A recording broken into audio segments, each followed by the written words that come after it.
Hey, what's up, everybody? Welcome to KT Confidential, the real estate podcast. In this episode, we infiltrate a local Facebook group exclusively for real estate agents, and we discuss some of the crazy comments and questions that arise. Enjoy.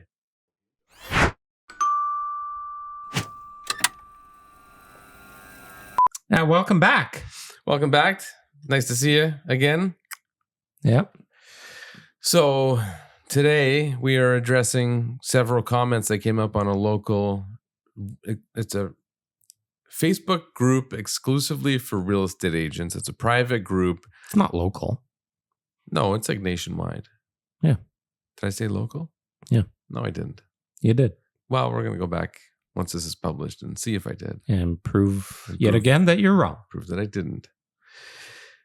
So this is a Facebook page that's exclusively for real estate agents, and it's nationwide. It's not local. So I can't find any. I often get notified of new posts. It's actually continent-wide. Okay. I often get actually global if you consider it's Facebook. Well, it depends on who is it targeting, who's on there. But sure, I'm sure there's anyway Facebook from group all over for the world. Realtors. And I sometimes get post notifications, and there's some very humorous ones. I can't see any lately, so I'm disappointed in that. But there are a few recent posts that I just wanted to tell you about and get your opinion on the matter. Sounds good. Let's go. To see how you compare. And I don't have all of these are screenshots, so I don't have all of the comments on them. But so the first one is this actually came up in a discussion with us recently at one of our regular training sessions.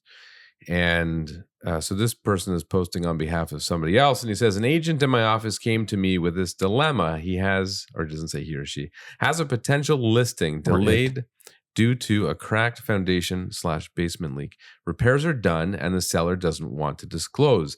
They said they are now interviewing other agents because this agent was firm on disclosing. They said they can just hire a different agent and not tell that agent. Second agent wouldn't know. Would you lose a listing or take the seller's direction? What are your thoughts? The foundation is cracked and leaking. Yeah.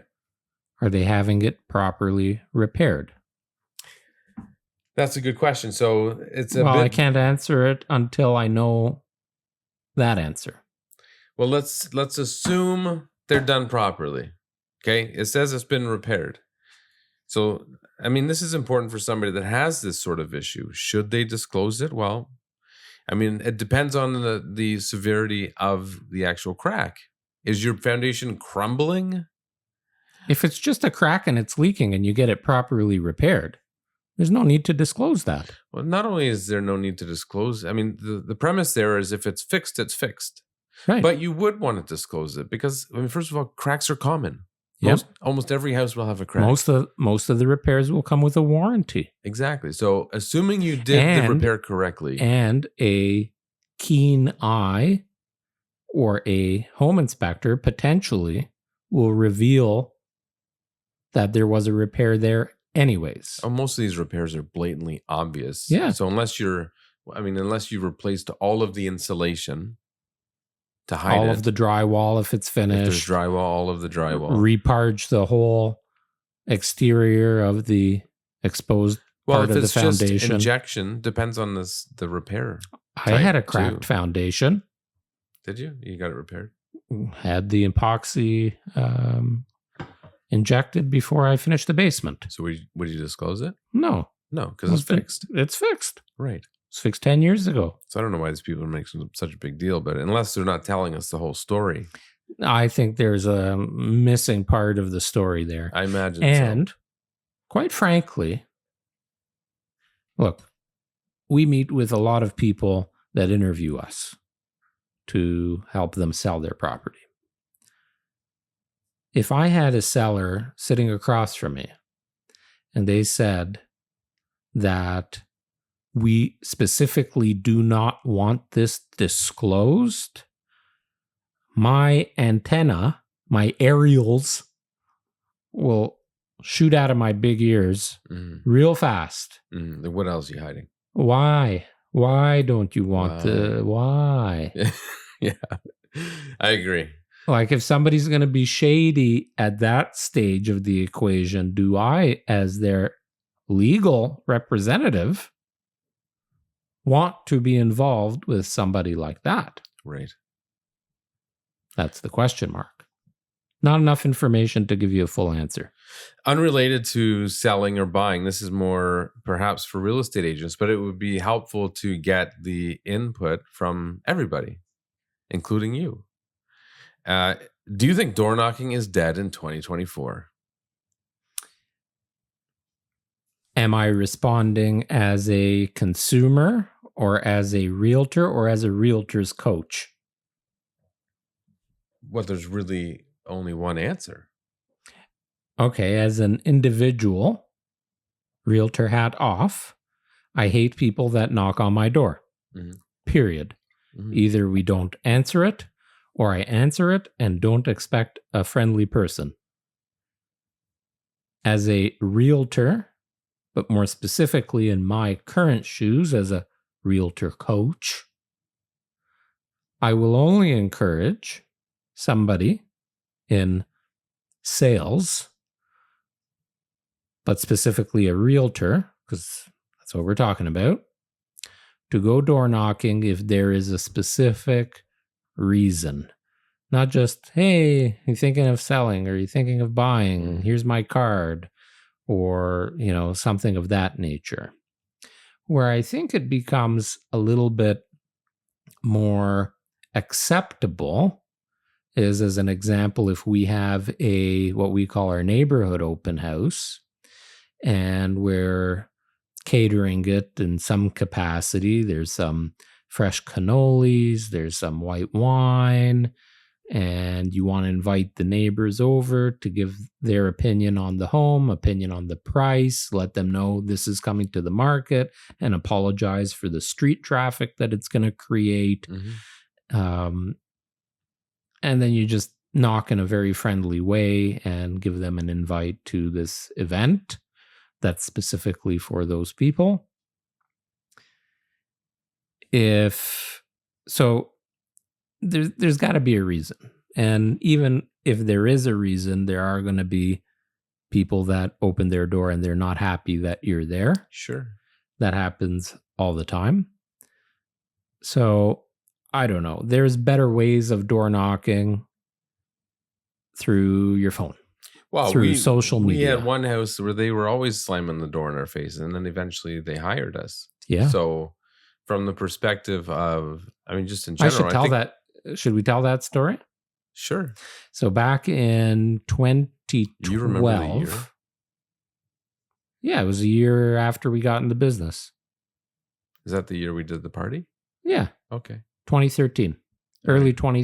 Summer of 2013.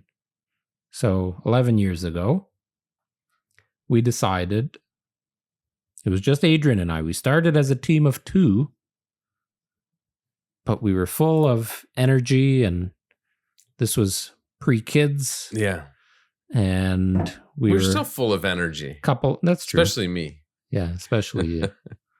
Especially you. Especially since you haven't had any alcohol and you're not eating any meat.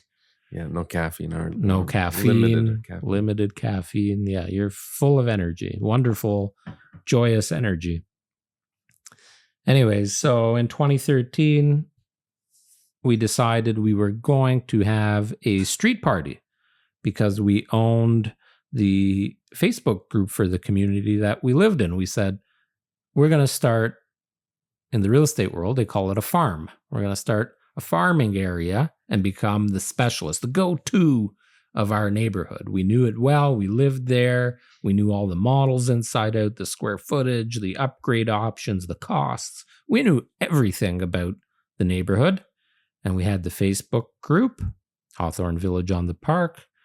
And we said, okay, now let's get the community together. We want to be the go-tos for the community. So we had a street party. So we went door knocking on, about 20 doors because we needed to get the town's... Needed 80% of the homeowners affected by the road closure to agree to the road closure. Yes, we wanted to close the road down just one street over from us, because that was a quieter street, and it actually faced Brawny Street, which is a high traffic street, so people would see, and gives us a little more space. It's a little bit wider area. Anyways, so Adrian went door knocking, and the gentleman opened the door and slammed the door in your face. Mm-hmm. I don't know what he said. Do you I don't remember? He mumbled something. And slammed the door in your face. Yeah. But I think we had probably knocked on his door previously, or maybe afterwards. Anyways, for an open there were house several or something. times we attempted to knock on his door. Yes. Back then, door knocking was definitely a thing. Yeah. It has changed. And we were advocates at that time because we had to generate business. But even then, only still was when we had something of value. Whether it's information or an invitation. Our neighborhood open house. We started a local newsletter, which we hand delivered. Oh my God, I forgot about that. Yeah, that was crazy. Anyway, so he slammed the door in your face. That evening, he texts me. And this event was a charity event. We were raising money. We were raising money for the Milton District Hospital Foundation. So any money that we made from this street party by selling hot dogs, lemonade, and doing various things within this party, all of that money we were donating to the local hospital, which is just down the street. And he messages me saying that this is not a way to conduct yourselves. This is bullshit. 80% of my neighbors did not sign off on this. And it's a ploy. This is not a charitable cause. And you're just doing it for business purposes. And swore in the text messages many times. But he never said who he was or which house he was. That's right. Never disclosed his name or his address. But I found out. I can't remember how I found out. I don't know. But I found out. I think because somehow his phone number, when you searched it somewhere, linked to his... I think he had an old Kijiji post, if I remember correctly. Oh, really? In the phone number was linked to an old Kijiji post, which gave me his name. And of course, I can go into the land registry, plug in his name, and see exactly where he lives. So we knew where he lived. Anyway, about 3 years later, he ended up going through one of our open houses. And I can't remember if it was you or me, but we were following up. And our follow-up was pretty diligent. And hung up and unsubscribed and all of this stuff. About 3 years after that, he interviewed us. Did he? Well, he listed for sale. I don't think we were interviewed at that time. Oh, okay. So about a year later, after he attended that open house, he sold that home that he lived in on that street that we closed off for the party. Sorry, I missed that part. He sold that home with some other realtor, don't know. And bought another home. In the same neighborhood. In the same neighborhood. And about 2 or 3 years after that, contacted me to discuss selling their home. Did you still have the thread of text messages? I probably did, to be honest, but I never brought it up. Yeah. But I think he knew that I knew. Probably. Because his wife actually, I think she was embarrassed. She was lovely. She was very nice. Yeah, he was too. He ended up being quite nice. He ended up being very nice. And anyways, I asked him, I said, after some of this came out, I was like, why did you hire us? So he hired us and we sold the property, and then the story came out. Yeah. Because I think we had a glass of wine and she said something, oh yeah, he fucking hated you guys. And I'm like, so why did you end up hiring us? He said, because we felt that you guys did all of the right things, and it was in a down market that we sold their other home. Mm-hmm. We felt that you guys did all of the things that would be required to get the job done and actually appreciate your hustle. Yes. And all of this just to say door knocking is not dead as long as you do it properly. And be patient. And you will get the door slammed in your face. And that may be the person that hires you. I had this conversation with Sherry, who's newer on our team. And he was asking me about it. And I said, at the end of the day, you have to have something of value. And it's a numbers game. Well, you can't knock on 10 doors and expect results. Yeah. You have to knock on hundreds of doors and consistently. You can't just do it once. It's not a one and done thing. So, well, and there was actually not long ago, maybe 2-3 weeks ago, there were several real estate agents door knocking in our neighborhood. And there was, because I see them on the doorbell camera, and Alicia rarely answers the door. And etiquette is a big thing too. Like, have something to say, but also know your etiquette. Like, knock on the door, ring the bell, do your thing, and then back the fuck up. Yeah. There was 2 people, a guy and a girl. They rang the bell, and they turned their backs to the door about a foot away from the door, and they just stood there. So I couldn't see who they were. They were standing basically on the right of the doorway. No way we're answering the door. Right. That's not suspicious. No. Like, when I knock on a door for somebody who I know lives there, I back up. Like, I'll stand on the step just so they feel safe, because people nowadays don't feel safe, right? Like, you need to make them feel comfortable to open the door. Right. And then I had safe that you're not going to bust into the house, safe that you're not sick. Right. Yeah. Safe all that, those things. Yeah. Yeah. And I had another girl recently knock on my door, and she was training somebody, and she was frustrating too, because she just wouldn't stop. Right? Like persistent sales. Very persistent. Like, there's a way pushy to be persistent but funny. You know, you can find ways to be creative, but it was annoying. Well, like, I had one guy, I answered the door because I thought it was groceries. And it was Kojiko saying, "Oh, I see you're with Bell," because they see the Bell box on the side. Tell us a few times. And he said, "I can give you a really great price right now, probably half of what you're paying currently." I said, "I'm not interested in anything. Thank you very much." "But why?" Mm-hmm. I said, "Because I'm happy with the service I have. I'm not interested in changing anything. But, have a good evening, whatever." "But I don't understand. I can save you half." And he kept going on. I said, "Bro, I already answered you twice. Now fuck off." Yeah. Like, instead of that point, they should have something of value to provide you. Like, okay, no problem. I sort of waste your time. Appreciate you answering the door. Here's how do you even know that these people are legit these days? That's the thing too. Okay, next one. I got this final farewell from a seller client today. The buyer's representative messaged asking if the toilet was broken, and this is the convo that ensued with my clients. I'm already lost. Final farewell. So it's a closing. The deal's closed. Okay. The buyers have moved. Well, the buyers have taken possession. Right.